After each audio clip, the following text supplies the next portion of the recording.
the time of year. It always gets me down. April is the cruelest month. Agatha blinked rapidly.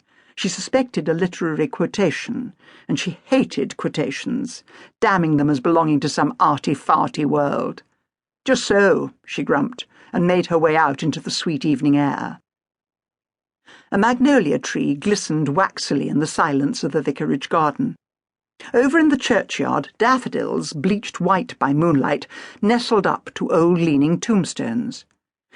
I must buy a plot in the churchyard, thought Agatha. How comforting to rest one's last under the blanket of shaggy grass and flowers. She sighed. Life at that moment was just a bowl of withered fruit, with a stone in every one. She had almost forgotten about the water company, but a week later Roy Silver phoned her. Roy had been her employee when she had run her own business, and now worked for the company which had bought her out.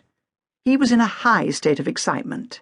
"Listen to this, Aggie," he chirped. "That Ancombe Water Company. Heard of it?" "Yes."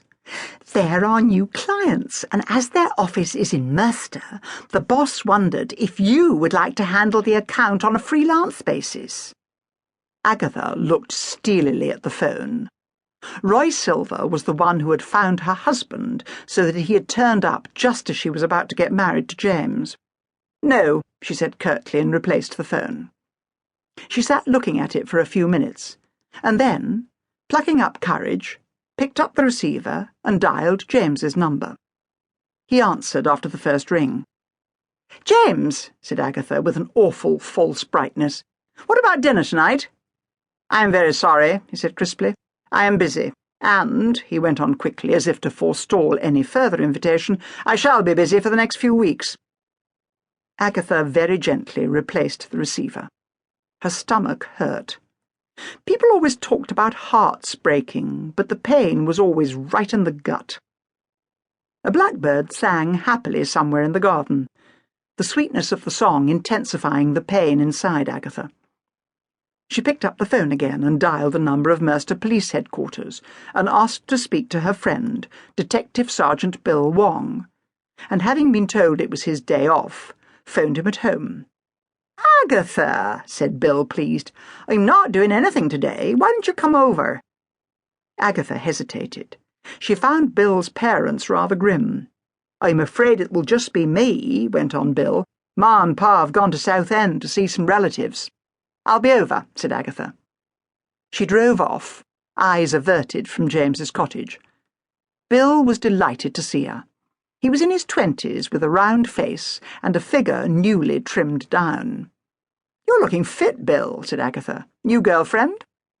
Bill's love life could be assessed from his figure, which quickly became plump the minute there was no romance in the offing. "Yes, her name is Sharon. She's a typist at the station, very pretty." "Introduced her yet to your mother and father?" "Not yet." So he would be all right for a while, thought Agatha cynically. Bill adored his parents, and could never understand why the minute he introduced one of his lady-loves to them, the romance was immediately over. "I was just about to have lunch," said Bill. "I'll take you somewhere, my treat," said Agatha quickly. Bill's cooking was as awful as that of his mother. "All right. There's quite a good pub at the end of the road." The pub, called the Jolly Red Cow, was a dismal place, dominated by a pool table, where the unemployed, white-faced youth of Mercer passed their daylight hours. Agatha ordered chicken salad.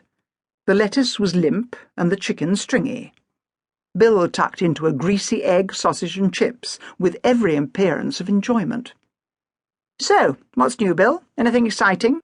"Nothing much. Things have been quite quiet, thank goodness. What about you? Seen much of James?" Agatha's face went stiff. "No, I haven't seen much of him. That's over. I don't want to talk about it." Bill said hurriedly, as if anxious to change the subject, "What's all this fuss about the new water company?" "Oh, that! They were talking about it at the Ladies' Society last week. I can't get excited about it. I mean, I don't see what the fuss is about.